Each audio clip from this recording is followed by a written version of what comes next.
Merci beaucoup pour votre présentation et merci pour votre invitation.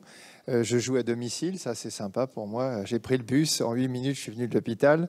J'espère qu'il en a été de même pour vous. Effectivement, j'aime bien, j'arrive à un âge où je suis dans la transition.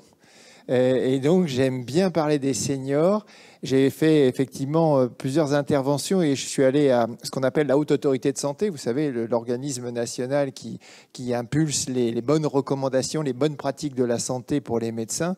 Et j'avais donc des usagers, comme on appelle, et j'avais une charmante dame âgée qui m'a dit « Vous avez l'air embêté avec le mot vieux ».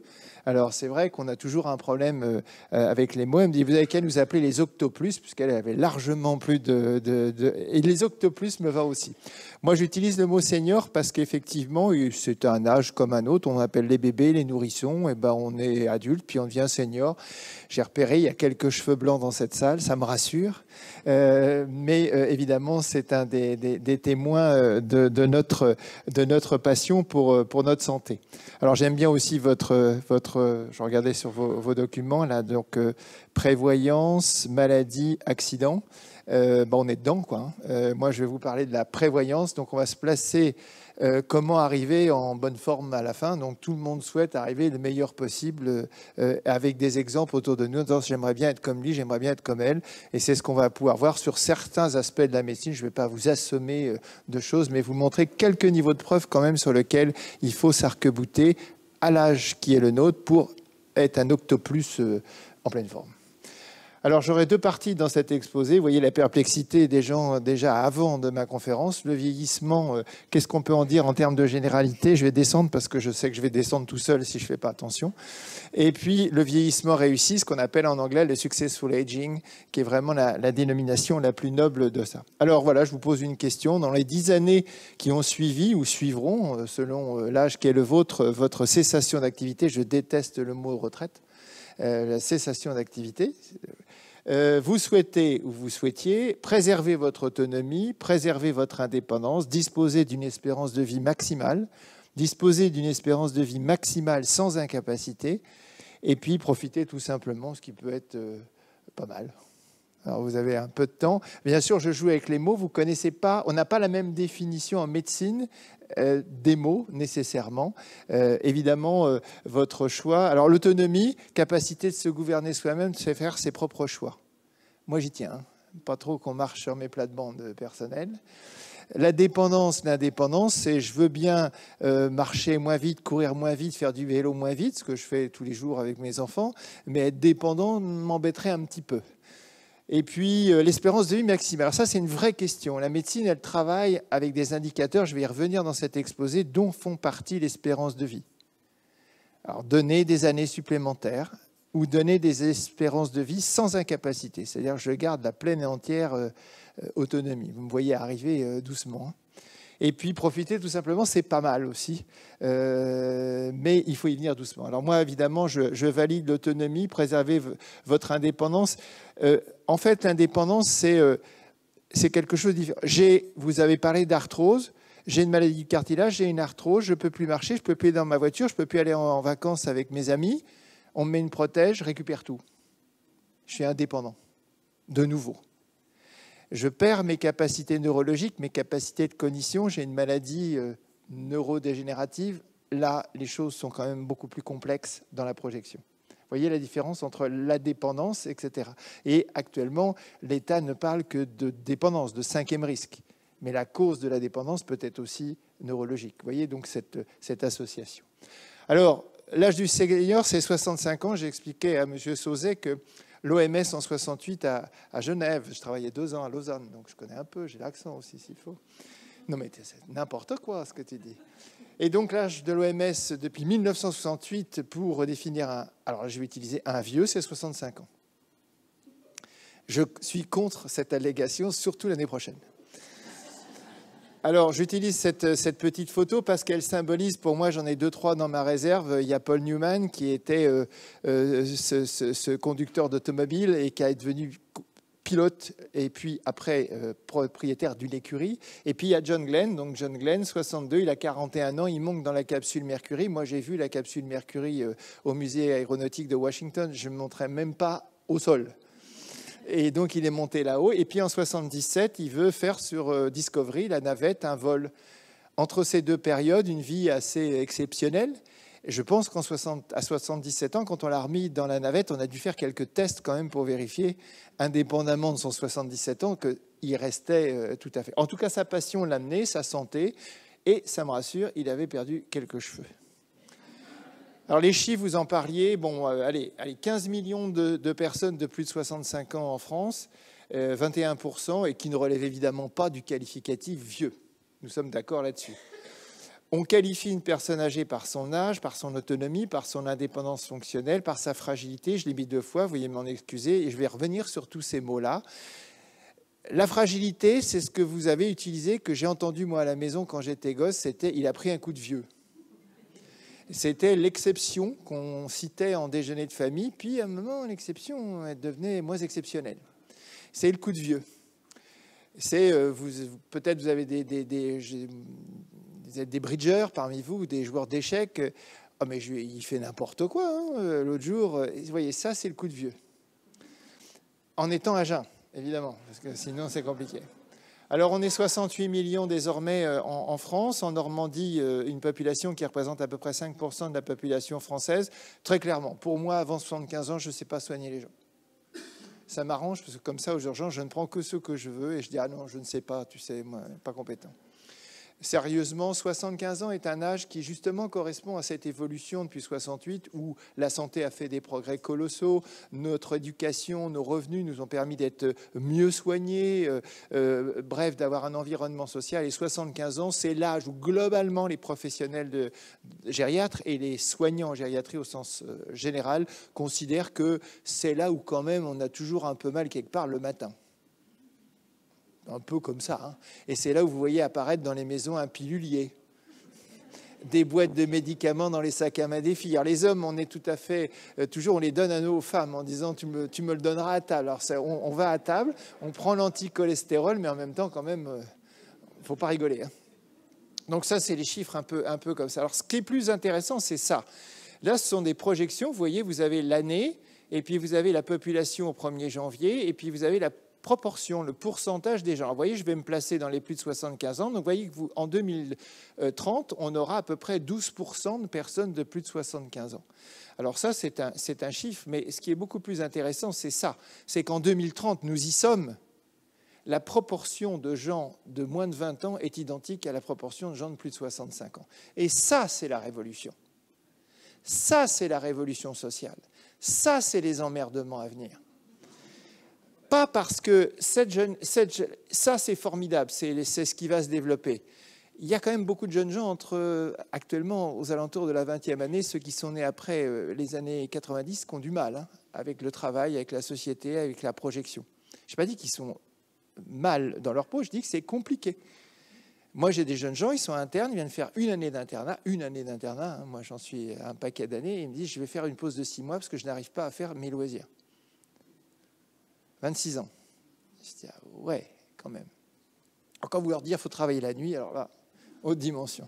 En tout cas, la conversion, on y est, 1 pour 1, en termes de moins de 20 ans, plus de 65 ans. Je parle en France parce qu'évidemment, il y a des inégalités. Le gradient nord-sud en France donne la même chose et le gradient ouest-est ne donne pas du tout la même chose, que l'espérance de vie, par exemple, dans les pays de l'Est est très diminuée par rapport à ce qu'elle est chez nous. Alors voilà les mots sur lesquels je vais un petit peu vous donner quelques visions du point de vue médical, vieillissement, autonomie, dépendance, fragilité. Alors ça, c'est la diapositive qui résume un peu toute notre vie. Je parlais de mes tentatives de monter un col en vélo qui, désespérément, sont de plus en plus lentes. Au début, vous apprenez à faire du vélo à vos enfants, puis après, c'est eux qui vous attendent en haut en disant « je te vois tout à l'heure », c'est agréable. Mais c'est bien et il ne faut surtout pas essayer de les suivre parce que sinon vos coronaires ne vont pas suivre elles. Alors en gros, on parle comme ça, nous. Vous avez l'âge ici et puis vous avez ici les réserves fonctionnelles d'une personne. Donc j'ai le vieillissement primaire. Tout un chacun sait qu'on marche plus ou moins vite, mais on marche de moins en moins vite en vieillissant. Pas parce qu'on est forcément essoufflé, mais parce qu'on n'a pas le même pas, la même cadence. Et puis, vous avez ici la maladie qui apparaît, peu importe, on va prendre l'arthrose. Vous avez une arthrose au genou, quelque chose d'assez banal. Votre capacité, votre vitesse de marche, elle va diminuer. Et puis, il y a un moment, vous arrivez à cette valeur seuil. Le seuil, c'est là où on va avoir au quotidien des ennuis. Le seuil, c'est pour traverser une grande rue qui est mal foutue comme celle-ci, parce que je la connais bien. Pour traverser une route, il faut marcher à 1 mètre par seconde. Sinon, vous n'arrivez pas de l'autre côté sans faire une pause. Sauf que les voitures ne font pas de pause. Vous voyez, c'est cette notion de seuil. Alors, vous pouvez prendre la notion de seuil. Ben, j'ai l'habitude, je marche 10 km, c'est facile. C'est le coin où j'adore mes vacances. Je marche avec mes petits-enfants, mes enfants, peu importe. Ah oui, mais là, il faut quand même que je fasse une pause, tu sais, parce que c'est un petit peu... Vous voyez, c'est cette valeur seuil que la maladie vous fait atteindre un petit peu plus rapidement. Le vieillissement réussi, le participant, vous, moi, et l'acteur du participation, le soignant, il veut que cette pente soit douce, qu'on soit le plus haut possible dans nos réserves et accessoirement que la survenue de ces ennuis soit le plus tardif possible. Ce modèle-là, c'est celui dont je me sers pour tout. Vous prenez l'ostéoporose, des minéralisations du squelette, donc à 20 ans, chez les femmes, les choses s'accélèrent, il va y avoir cette pente-là, chez les hommes, on va être comme ça. Vous souhaitez, en ayant une bonne alimentation, etc., que la pente soit là, pour retarder le seuil où peut-être, malheureusement, une fracture peut survenir. Et c'est tout le temps la même chose. Alors l'autonomie, la dépendance, l'autonomie, capacité de se gouverner soi-même, de faire ses propres choix, la dépendance, nécessité d'un tiers pour un acte élémentaire de la vie quotidienne. La question à poser aux gens âgés, ce n'est pas comment vous faites votre toilette, c'est comment vous vous lavez les pieds. Ce n'est pas plus compliqué que ça. Et moi, je n'ai pas osé poser ces questions pendant longtemps parce qu'on touchait à l'intimité des gens, mais c'est comme ça. Et donc, vous avez cette petite fille dont on est très fier. Si elle était de notre famille, elle est très bien, elle prend son téléphone. Non, elle fait comme nous, mais elle n'est pas capable de prendre un annuaire, de faire le numéro de téléphone de papy, de maman, etc. Et donc, on est très fiers de ça, et nos jeunes gens sont très fiers de savoir se servir d'un ordinateur. Encore faut-il connaître le nom et l'orthographe du nom qu'on va chercher. Et puis, il y a ça, qui est là vraiment... Alors lui, c'est un aborigène, il a 84 ans, c'est un senior aux Jeux Olympiques d'Australie il y a quelques années. Et alors, quand j'ai montré ça à mes gosses, ils m'ont dit, mais t'as vu, il n'a même pas de basket. C'est dire, mais ce garçon n'a jamais eu de chaussures. C'est un aborigène, mais je vous assure que sur 400 mètres, il avance. Donc, vous voyez, autonomie, capacité de faire soi-même, capacité de locomotrice, bien sûr, pour arriver à un but d'une compétition, tout ça, ça se passe là-haut. Hein. Alors, l'autonomie, vous disiez cette phrase tout à l'heure, il y a une autre citation, il dit « Pour vivre longtemps, il faut avoir des bons gènes et choisir ses bons parents ». C'est notre capital génétique. Alors, ce n'est pas beaucoup modifiable, hein, ça, c'est pas très modifiable non plus. C'est un peu la justice sociétale. Je ne fais pas de politique, mais quand même, ça me chauffe un peu. On est dans une inégalité nationale, internationale, réelle. Donc, on va prendre les non modifiables. Le tissu social, c'est un peu joué à la naissance. Moi, j'ai une jeunesse dorée, formidable. J'étais le premier médecin de la famille. J'étais le premier bachelier. Mais c'était rien d'exceptionnel. Hein. Et maintenant, mes gosses, ils ont eu le bac. Je dis, oui, alors. Mais c'est pas méchant, hein, c'est la vérité. Mais j'avais un bon tissu social grâce à mes parents. J'espère à des bons gènes, des ressources, ça va avec le tissu social. Les maladies, on va en parler. Le niveau éducatif, on sait aujourd'hui que le niveau éducatif, socio-éducatif, est clairement un protecteur des ennuis à venir, dans plein de domaines. Et puis, il semble que les filles soient mieux dotées que les garçons, parce que nous, on a une faiblesse vis-à-vis de nos comportements d'hygiène de vie et d'excès ponctuels ou récurrents. Et puis, il y a des fractures, des éléments modifiables.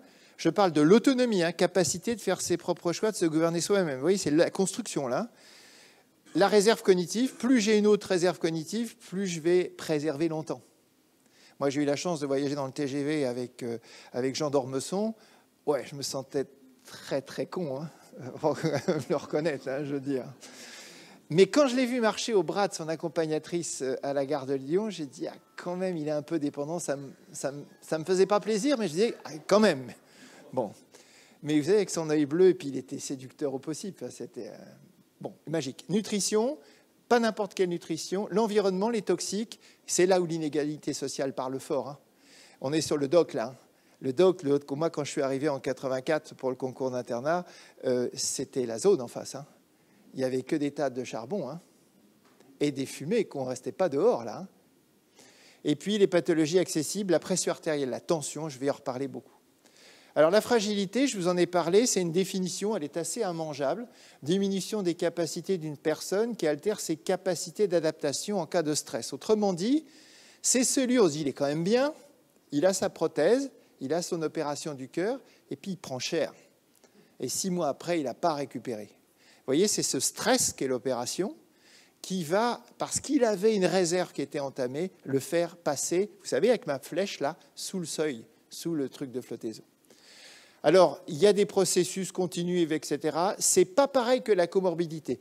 L'état de fragilité, je vais vous montrer comment on le dépiste, et plus bête, vous ne trouverez pas. Et c'est bien sûr, si j'ai plein de maladies, je serai plus volontiers fragile. Mais je ne peux avoir qu'une seule maladie et être quand même fragile. Vous voyez, il n'y a pas une nécessité. Et ça, c'est un vrai problème pour les médecins. Quand vous allez chez certains spécialistes, cardiologues, oncologues, j'ai des copains partout, j'ai des ennemis aussi partout, mais ça, c'est un autre débat. Ils disent « Ah, il est bien, il conduit sa voiture ». Franchement, ce n'est pas là-dessus que je juge de l'aptitude. Pas uniquement, vous comprenez ce que je veux dire. Alors, je vais vous montrer un peu comment on fait. Alors, pourquoi je vous ai mis ça? C'est que 20% après 80 ans, des gens sont fragiles dans notre pays. 1 sur 5. Alors, voilà comment on fait. Perte de poids involontaire. Toute notre vie, on cherche à ne pas prendre de poids. Et je déteste que les gens dont je m'occupe perdent du poids. Je ne veux pas qu'ils grossissent trop, mais surtout qu'ils ne perdent pas. Le deuxième élément, c'est la vitesse de marche. Je vous ai parlé à 1 mètre par seconde. Alors, ça, c'est extraordinaire. Ils sortent tous l'iPhone. Il faut juste compter jusqu'à 4. 1, 2, 3, 4. Et vous faites 4 mètres, 1 mètre par seconde. Vous ferez le test tout à l'heure. Je sais que vous allez le faire. Vous êtes dans les normes. L'activité, ça, c'est notre outil magique. C'est un dynamomètre. On mesure la force de contraction de la main qui représente la force de mon bras, la force de mes jambes. Je vais vous montrer la puissance de ça. Et puis, il y a ça, qui est la sensation de faiblesse générale. Vous vous êtes levé ce matin. Oh là là, il faut que je fasse ça. Et ça me saoule, cette histoire. C'est pas pareil que je suis fatigué. La faiblesse générale, c'est j'ai plus de jus. Ça vous est arrivé dans votre vie, ça arrive à tout le monde. Le prototype, c'est les gens soignés par exemple en chimio et qui, clac, prennent la chimio et la semaine qui suit, difficile de se lever quand même. Hein. C'est cramé. Moi, j'appelle ça cramé. C'est plus ou moins réversible. Vous voyez, c'est ça. Alors ça, vous êtes fragile si vous avez 3 critères là-dessus. Alors vous avez vu que la vitesse de marche dépend de la taille de vos jambes. Les petits ont droit à être un peu moins rapides. Moi, ça m'arrange, parce que comme ça, je reste un peu au-dessus. Alors voilà, nous, l'échelle dont on se sert beaucoup, c'est une échelle en anglais, elle est validée en français. C'est un auteur canadien qui a défini. Et vous voyez, ce sont des états. Vous voyez, on va prendre le VeriFit. C'est celui que nous pensons être tous. Super forme. Alors, celui-là, il est robuste, il est actif, il est plein d'énergie, il est motivé, il fait de l'exercice régulièrement. Et puis, il fait parmi les plus fit, les plus en forme de son âge. Donc déjà, on se dit... bon. Puis alors, vous descendez un petit peu. Vous voyez, celui-là, il se débrouille bien. Il a quelques problèmes médicaux qui sont parfaitement contrôlés et il n'a pas trop régulièrement une activité en dehors de la marche. Vous voyez, il a abandonné le sport, il a un peu abandonné certaines choses. Et puis, à partir de là, vous avez légèrement fragile. Vous voyez, il est ralenti, un peu plus lent. Toujours ma vitesse de marche, toujours l'exécution. Et puis, il a besoin de quelques aides pour la vie de tous les jours. Se laver les pieds. Pas une dépendance, hein, mais c'est quand même une petite entaille, etc. Et puis plus vous allez dans des endroits compliqués. Donc ça, pourquoi c'est intéressant? C'est parce que les gens âgés qui rentrent à l'hôpital, qui se cassent le col du fémur, maladie terrible, parce qu'il faut arrêter de dire que c'est rien le col du fémur. Ça, c'est de l'hystérie journalistique. C'est 20% de morts dans l'année. Hein. Et donc, pourquoi c'est ça? C'est parce que ça survient chez des gens qui sont très âgés, physiologiquement. Eh bien, quand vous avez ça, vous dites, bon, OK, il y a 15 jours, avant qu'il ne tombe, avant qu'il ne se lève, ah ben il faisait son jardin. Alors là, on est dans le robuste. Il faut mettre le paquet. Il faut opérer tôt. Il faut rééduquer fort. Il faut avoir un assureur bienveillant. C'est bon, là? C'est bon, hein, c'est très bien. Moi, je travaillais en Suisse, j'étais chez Generali, alors je peux vous dire. Alors, pour résumer mon propos, vous avez l'élite, vous avez bien compris, John. Et puis, à l'autre côté, je ne vous en parlerai pas, c'est la fin de parcours. Je ne vous en parlerai pas. C'est privé, c'est intime, ça se traite. Je traite des gens en fin de vie, j'en parlerai pas. Il y a cette fille, là, j'aime bien celle-là. Quand vous la voyez, qu'est-ce que vous voyez de bien chez elle? Bon, déjà, elle est dans une piscine. Donc, c'est la championne olympique du 400 mètres nage libre australienne. Qu'est-ce que vous voyez? Déjà, elle a toute la tenue. Hein. Et puis, qu'est-ce qu'elle a là? Vous voyez les petites taches rouges sur la peau? Ça, c'est qu'elle prend des anticoagulants, ça. Elle s'en fout de prendre des anticoagulants. Elle a décidé qu'elle fera le 400 mètres. Un bleu de plus ou un bleu de moins ne changera rien. Et puis, là, vous avez... Et puis là, il va y avoir le fragile, vous voyez, qui s'intercale entre le pleine santé et le début un petit peu de moins bonne santé. Alors, quels sont les indicateurs pronostiques d'un vieillissement réussi que nous utilisons, que vous devriez connaître, vous, en médecine? La pression artérielle, une épreuve d'effort. Peut-être que vous avez pensé ça. Moi, j'ai fait la révision des 63 000 il y a un an. Là, j'ai pédalé fort. La vitesse de marche, la force de contraction isométrique, vous savez, ce fameux dynamomètre, ou l'équilibre postural. Qu'est-ce que vous prenez? Pression artérielle, non négociable, absolument. L'épreuve d'effort, sûrement pas. Ça ne se fait pas comme ça. Vitesse de marche, sûrement. Puis vous voyez, on privilégie des choses simples. Hein. On marche sur nos pattes de derrière, comme dit mon copain qui est Gérard Tablois. L'homme marche sur ses pattes de derrière. J'aime beaucoup sa phrase, elle est très juste. La force musculaire, oui, et l'équilibre. Alors, je vais vous le démontrer par la suite. Vitesse de marche et survie chez des sujets âgés adultes. Regardez, 34 000 personnes, 60% de filles, elles sont toujours devant nous aux examens maintenant. 5% des sujets en plus de 80 ans, on les suit pendant 5 ans. Vous avez la mortalité dans cet effectif et vous voyez que toute diminution de 0,1 mètre par seconde, hein, c'est tout petit, hein, s'accompagne d'une surmortalité. Mais pourquoi il faut marcher? C'est que toute récupération s'accompagne d'un gain de vie. C'est tellement beau. Et ça, quand je fais des conférences chez des confrères, je dis oui, mais toi, tu as le temps. C'est-à-dire, sous-entendu, eux bossent, moi pas. Et ben, vous voyez que si je gagne 1 mètre par seconde, je récupère 12% de survie. Donc, il y a de l'espoir quand même. Hein. Alors, le grip strength, ça, c'est une étude du Lancet Pure. Et c'est brillant. On prend une cohorte, 140 000 personnes, ils ont un âge environ de 50 ans, on les suit plusieurs années, 4 ans, il y a tous les continents, toutes les cultures, tous les régimes sociaux, toute la nutrition possible. Et puis, on va regarder s'ils meurent de cause cardiovasculaire ou non, et s'ils sont hospitalisés. Et on va faire une mesure, le grip, le truc là. Eh bien, voilà, c'est inversement proportionnel. C'est-à-dire que si j'ai une force de contraction isométrique qui est diminuée, j'ai 12% de mortalité en plus. J'ai le risque d'infarctus du myocarde de 7%. Alors, on parle toujours, je vais un peu vite, excusez-moi. HR, c'est des machins statistiques.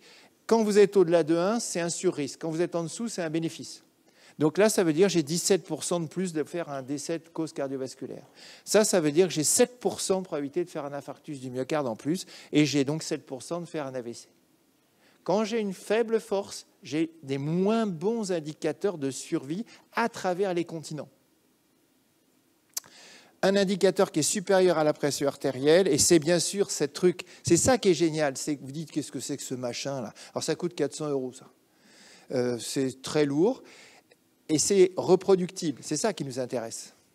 Sauf quand vous avez comme moi un étudiant chez quelqu'un qui était un ébéniste qui s'était coupé les 4 doigts, qui disait il n'a pas de force musculaire. J'étais un peu limité quand même. Voilà.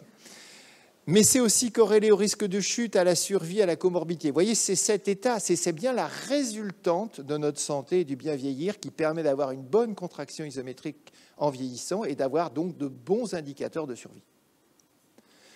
Alors ça, c'est une étude assez récente, toujours dans le Lancet. C'est un modèle que les Finlandais... Alors les Finlandais, c'est extraordinaire parce qu'ils ne changent pas d'endroit. Ils naissent en Finlande, dans leur forêt, et ils restent en Finlande.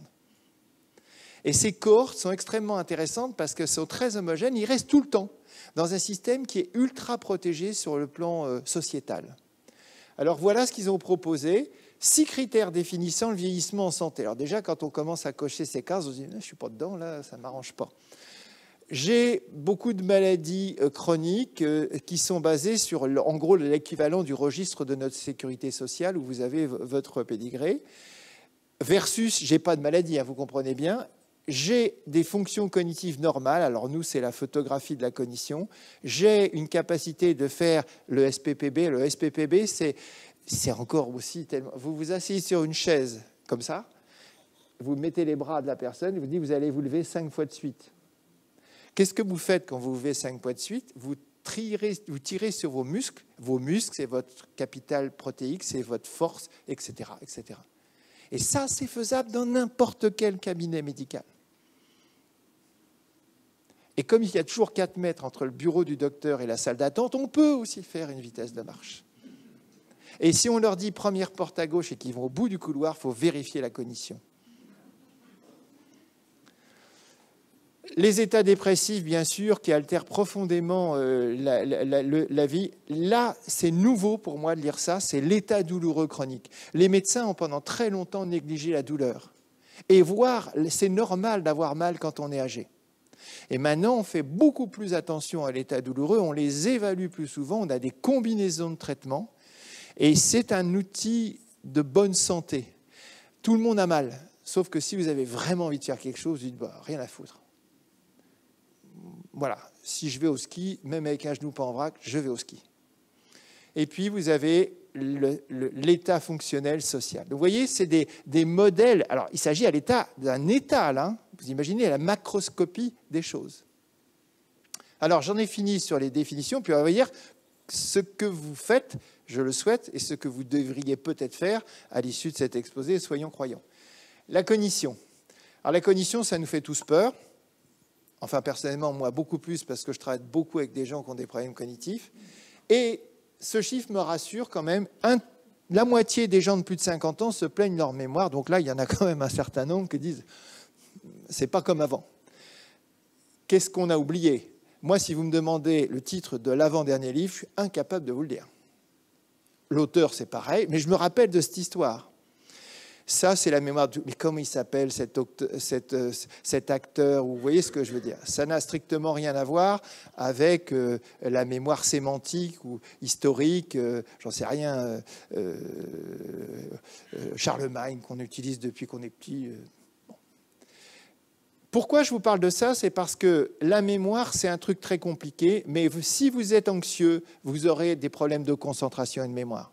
Quand votre vie a été compliquée, quand vous avez, je vais utiliser un mot, veuillez m'en excuser, des emmerdes, vous concentrez sur un truc compliqué, ça ne marche pas très bien. La dépression, quand vous êtes un peu dans la noirceur, se mobiliser pour avoir une bonne mémoire attentionnelle, pareil, compliqué. Là, il y a vraiment la maladie de la mémoire qui commence, vous voyez ce que je veux dire. Donc nous, on se promène dans tous ces domaines et on va chercher évidemment à est-ce qu'il est anxieux, est-ce qu'il est ou est-ce qu'elle est dépressive, est-ce qu'il y a une pathologie de mémoire. C'est comme ça qu'on fait. Capacité attentionnelle, double tâche. Vous savez comment on fait, nous, pour tester? Je vous ai parlé, on dit, bah, vous allez traverser la rue, puis en même temps, je vous parle. Alors, vous regarderez ça, c'est merveilleux. Moi, je suis parisien au départ, et dans les rues de Paris, à 18h, faire ses courses, c'est compliqué, parce que tous les seniors sont en liberté. Et ils sont sur les trottoirs, mais j'ai dit à Monique, mais tu l'as vu là dernièrement, elle débloque complètement. Mais elle était avec qui? Vous voyez, un pas, double tâche, je ne sais pas faire. Contrôle automatique de la marche. Et nous, on fait faire une triple tâche en exercice. Vous allez compter de 10 à 0 tout en marchant et en parlant avec moi. On fait ces petits tests-là. Les fonctions exécutives, on fait les gestes, des gestes un peu compliqués. La stimulation cognitive, grands mots. Tout à fait entre nous, je ne suis pas emballé par ce machin. Je pense que l'exercice cognitif que vous aimez, c'est ça qu'il faut faire. La stimulation, je ne suis pas sûr. Vous ne stimulerez pas quelqu'un qui n'a comme envie unique de vivre à 20 ans, de jouer à la PlayStation.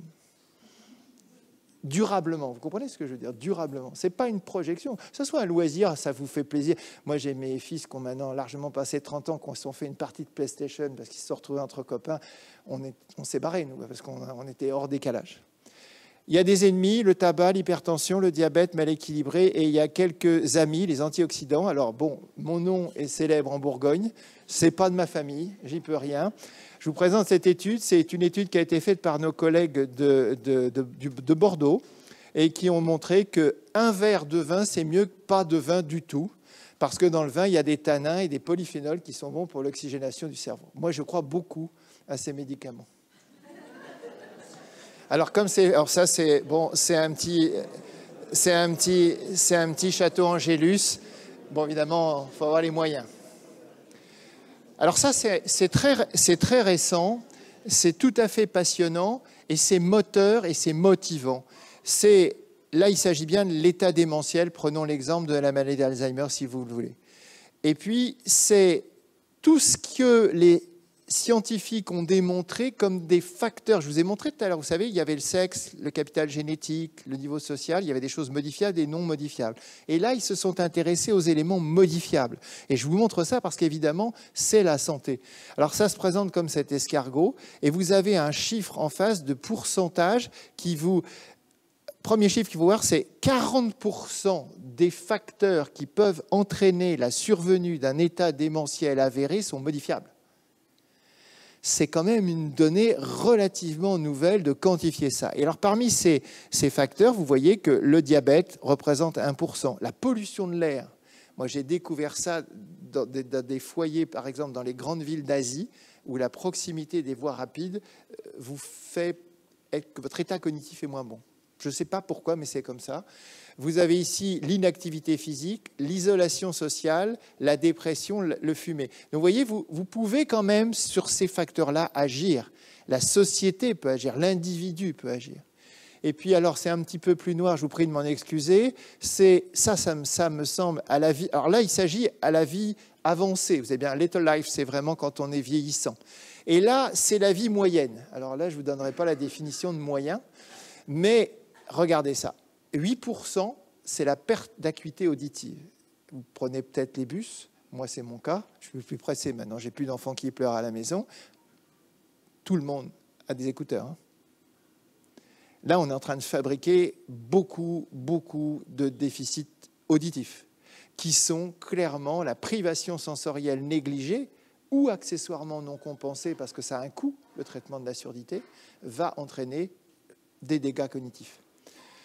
Là, il s'agit des coups sur la tête. Bon, c'est la Coupe du Monde. Hein.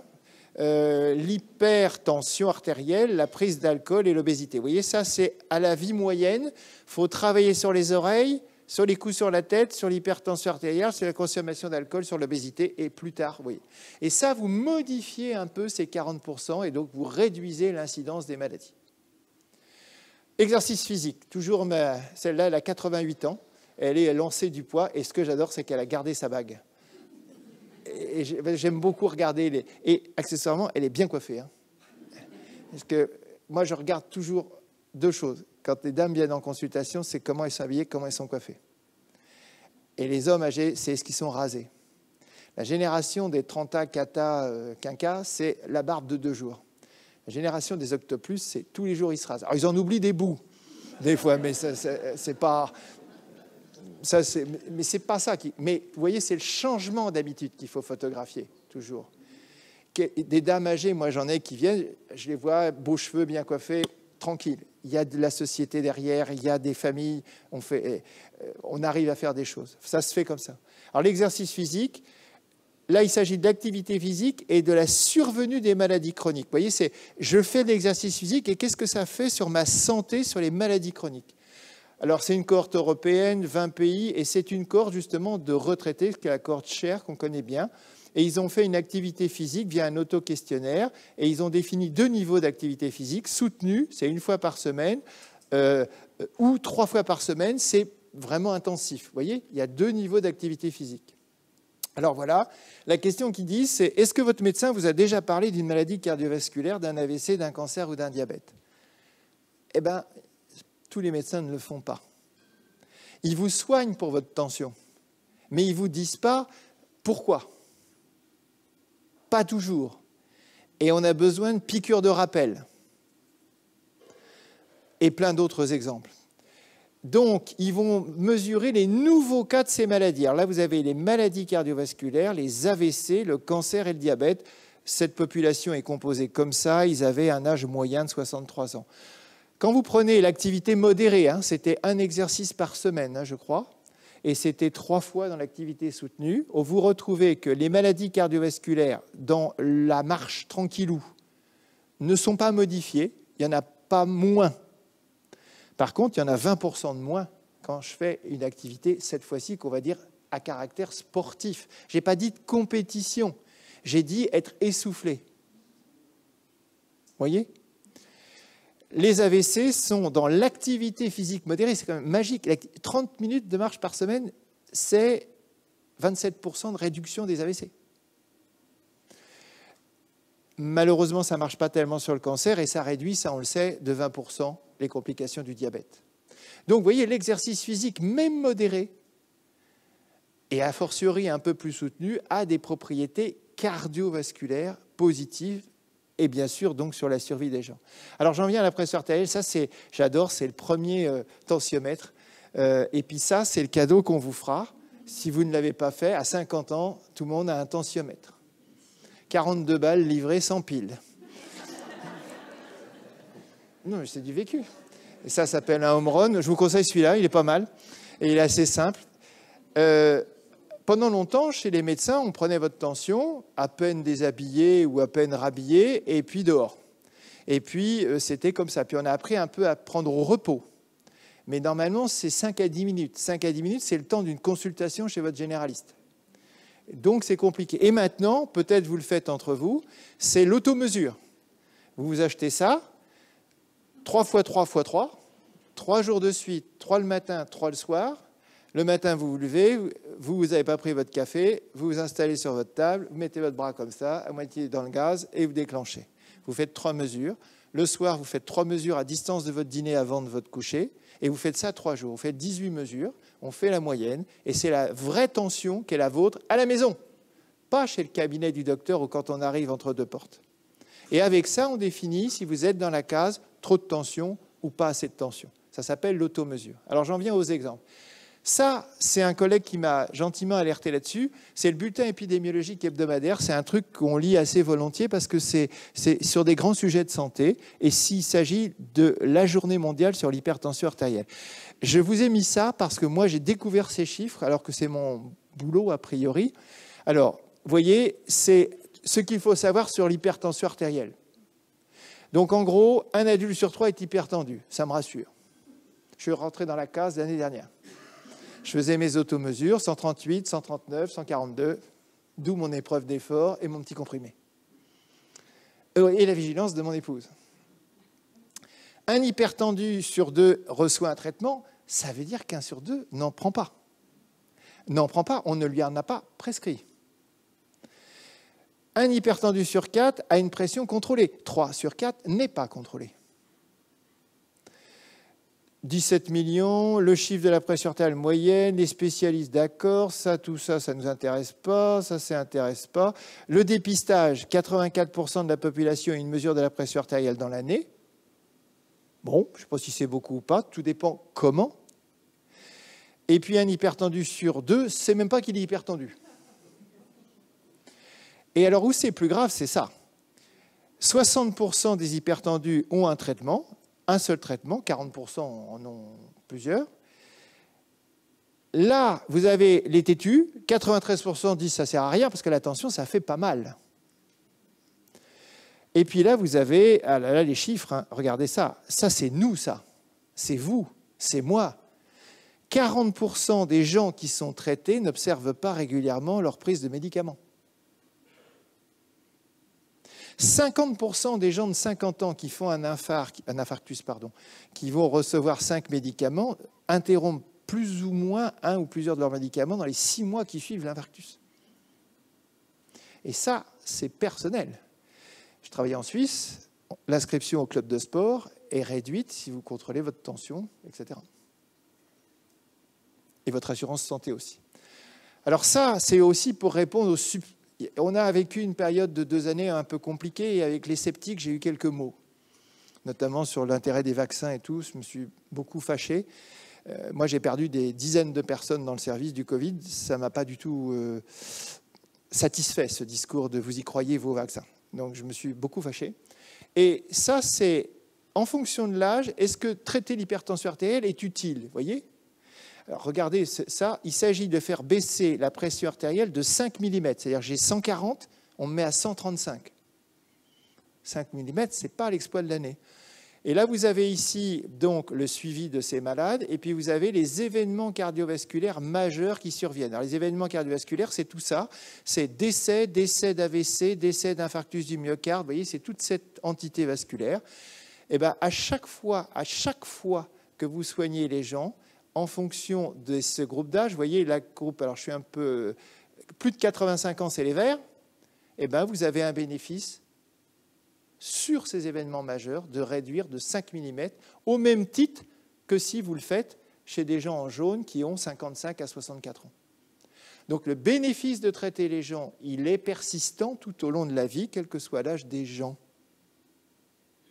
Moi, j'ai appris la médecine et en 79, la définition de l'hypertension artérielle, c'était 16,9. Et puis, on est passé à 14,9. Et maintenant, on dit que ça serait plutôt du 135,85. Et on disait qu'on tolérait que les gens, à partir de 50 ans, aient plus 10 mm d'hypertension à chaque fois. On disait c'est normal. Vous voyez, donc on a modélisé tout ça. Alors la sieste et le sommeil, j'aime beaucoup cette photo. Là, il récupère.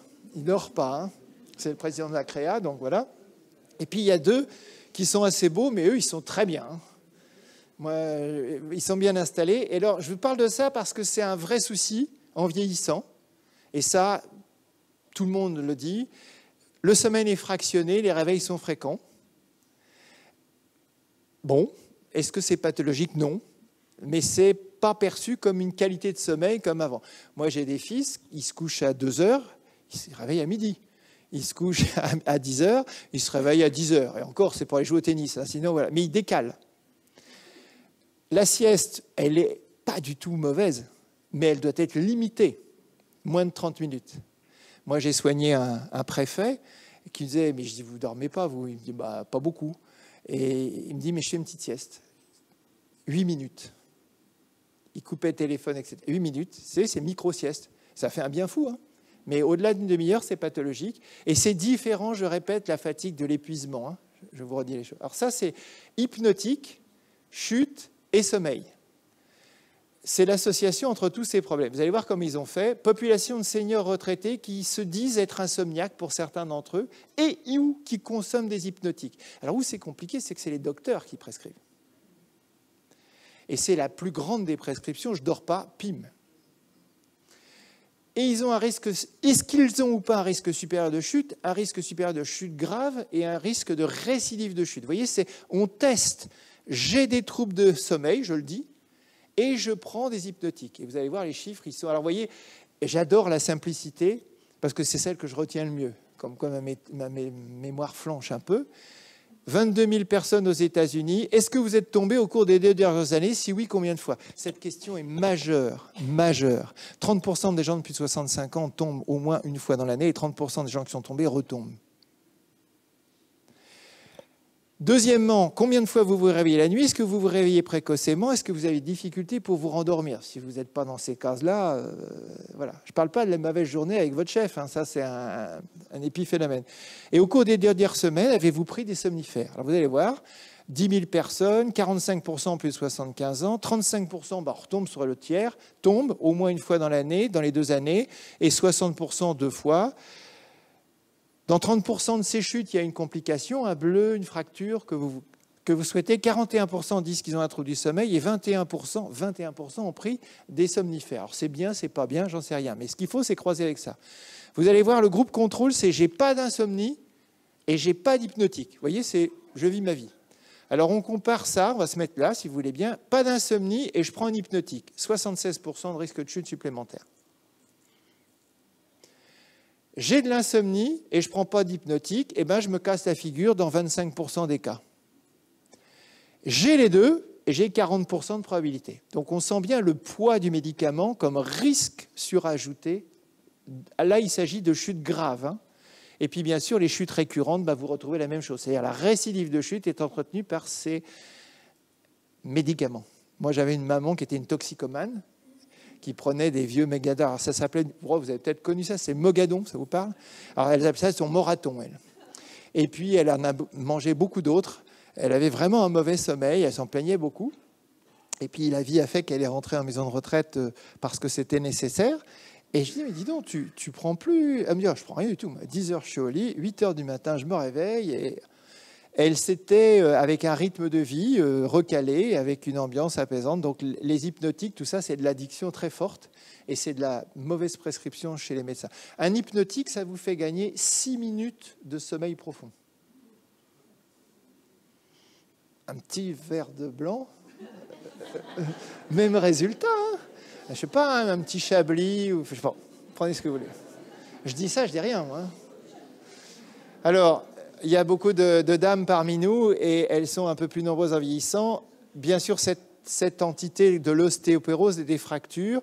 Et vous avez cette photo qui est une photo qu'on utilise de jeunes femmes, âge moyen et âge plus avancé, avec cette syphose dorsale, ce qu'on appelle, c'est vous voyez ce dos rond là, ce dos rond, hein, comme ça, c'est des vertèbres qui se sont cassées avec le temps, qui se sont affaissées. Ce que vous voyez sur ces radios, vous voyez ces vertèbres un peu affaissées. Alors pourquoi je vous parle ça? C'est que nous, on a des outils simples, on mesure les gens. C'est con, hein? Vous savez, ce qui est compliqué à l'hôpital, c'est d'avoir une toise. Parce que ça ne coûte rien. Et 2, c'est d'avoir un ouvrier sympa qui vous met le clou au mur. Alors moi, j'ai soigné tous les ouvriers de l'hôpital depuis le temps, je leur ai rendu des services, donc ils me rendent tous les services. Ouais, monsieur Chassin, il va venir, à café, on prend le temps. 4 cm de moins sur votre taille actuelle par rapport à votre taille. Bon, il y a des gens qui ont fait le service ou au moins les 3 jours. Vous dites, bah oui, je faisais 1m60. Ah bah merde, 1m69. Ils vous disent toujours la même chose. Hein. Et alors les petites, on les voit arriver très vite. Et, oh, j'ai pas grandi. Alors non, ça, on est d'accord. 4 cm de votre taille en moins, ça veut dire que peut-être les vertèbres se sont affaissées doucement avec le vieillissement. Ça veut dire que vous avez des fractures de vertèbres. Ça veut dire que vous avez une ostéoporose. Ça veut dire qu'il faut vous soigner. Pas très compliqué. Antécédents personnels de fracture, je me suis cassé le poignet, la hanche, etc. Il faut consulter. Familial, regardez ça. Ça, c'est un chiffre catastrophique. C'est cette entité 2013 aux États-Unis, vous savez, la nécrose des mâchoires avec les médicaments qu'on prend pour l'ostéoporose. On était à 19% de traitement après une fracture du col du fémur, on est à 13%. Et actuellement, tous les auteurs écrivent « Osteoporosis, a crisis ». On ne traite plus l'ostéoporose. Et comme je vous ai parlé du col du fémur, un col du fémur, c'est 20% de morts dans l'année, c'est 50% de pertes fonctionnelles, vous ne remarcherez pas comme avant, et c'est 10% d'admission en EHPAD. Hein. C'est ça le tarif. Et l'avantage, c'est qu'on a 2 cols. Donc, dépistage, traitement, réversibilité, toujours. Alors, moi, j'aime bien cette réversibilité sur cette vitamine D, hein, la petite ampoule. Alors, vous avez le choix entre l'huile de foie de morue ou un petit hôtel sympa, Beachcomber. Moi, j'ai choisi. La vitamine D, vous devez en prendre de temps en temps.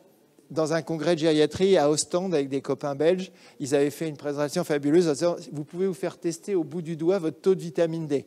Donc, on avait été faire les gugus, quoi. On avait été se faire tester. 40% étaient carencés, à notre âge. C'était il y a une dizaine d'années. Et ils refont un an après, ils disent « Bon, bah, on va recommencer. Hein ». Et puis, qui a pris de la vitamine D? Personne. On avait fait le diagnostic, mais on ne s'était pas traité. Alors, mes conclusions. Plutôt que cesser ces activités, il faut les transformer. Et je le pense sincèrement. Restons jeunes, c'est assez pathétique. Volontiers, j'aime bien le vélo. Je suis encore au non-électrique de route. J'ai fait 1000 bornes cette année. Pas devant, hein. Mon fils était devant. Et je pense que je vais venir à l'électrique parce qu'au-delà de 9%, ça devient quand même difficile, quoi. Mais je veux continuer à faire du vélo avec mon môme. En plus, ils font des beaux vélos, j'aime bien, donc on va s'acheter un... Voilà. Manger, bouger, dormir, s'occuper, vivre, je le pense vraiment. Lutter contre la survenue d'une fragilité, vous avez bien décalé cette courbe. Hein. Il s'agit bien de ça. Prévention, nutrition, exercice physique. Il faut savoir que quand vous mangez des protéines, peu importe ce que vous mangez comme protéines, animales ou végétales ou des lactés, vous ne retenez sur vos muscles ces protéines que si vous faites de l'exercice physique en même temps. L'un sans l'autre, ça ne sert à rien. Pendant longtemps, on a fait des perfusions de protéines, nous, aux gens. Ça ne sert à rien. Pour faire du muscle, il faut manger des protéines et il faut faire de l'exercice. Vous comprenez? 2 objectifs, préserver son autonomie, préserver son indépendance. C'est le vouloir, à mon avis, qui prime. Si je n'ai pas envie de sortir, tout est dit. Et les raisons sont multiples et je n'ai pas donné de leçons à personne. Et vous disiez tout à l'heure en introduction, mes maximes ou je casse les pieds de mes collaborateurs, je les matraque tout le temps. Mais c'est mon modèle. Je fais beaucoup d'évaluations à la demande des collègues spécialistes, cardiologues, chirurgiens, cancérologues. Est-ce que telle personne, tel âge, telle chirurgie programmée, puis des rayons, vous voyez, est-ce qu'il faut y aller ou est-ce qu'il ne faut pas y aller? C'est une médecine moderne qui consiste à compléter l'avis du spécialiste qui sait tout sur le cancer, mais nous, on va dire, attention, la tâche chimiothérapie toutes les 3 semaines, ça risque de coincer pour plein de raisons. Et donc, notre raisonnement en médecine gériatrique, c'est en 3 dimensions, enfin en tout cas c'est le mien, et je pense que j'ai raison parce que c'est moi qui suis le plus fort. C'est comme ça qu'on fait ses carrières. Non, il faut modéliser, je plaisante, mais quand vous êtes enseignant, il faut transmettre aux autres. Et il faut leur donner un modèle, et c'est compliqué devant une vie de 80 ans de saisir les mots et de dire ça je le mets d'avant et ça je le mets après. En fait, vous raisonnez, vous allez prendre l'arthrose, arthrose de genou, arthrose de hanche. Est-ce que j'ai une bonne qualité de vie, à votre avis? Ben non, je ne peux plus marcher, je ne peux plus aller chez mes... je sais pas, faire mes courses, aller au club de billard, bon. Est-ce que j'ai un état fonctionnel, autrement dit une locomotion qui est bonne? Non. Est-ce que ça tue l'arthrose? Vous voyez, oh, pas tellement, heureusement quand même. C'est surtout qu'on va travailler sur ça et ça. On me met avec un excellent chirurgien, on n'a pas encore de produits médicaux très efficaces dans l'arthrose, on me répare mon genou, vous restaurez tout. Alors après, vous avez une maladie du cœur à nos âges, évidemment, moi je veux ça, hein. Mais si vous me clouez au lit avec des traitements pendant 6 mois, moins sûr. Et c'est là que le médecin a du mal avec les mots. Moi, j'ai des copains qui font de la chirurgie rachidienne et je connais assez bien ce domaine. Il dit, soit je vous restaure l'autonomie, soit je diminue vos douleurs. Je pense que je peux diminuer vos douleurs, restaurer votre capacité de marcher longtemps, je ne suis pas sûr. Qu'est-ce que vous voulez, vous? Je trouve ça plutôt propre comme explication, et c'est ma conclusion.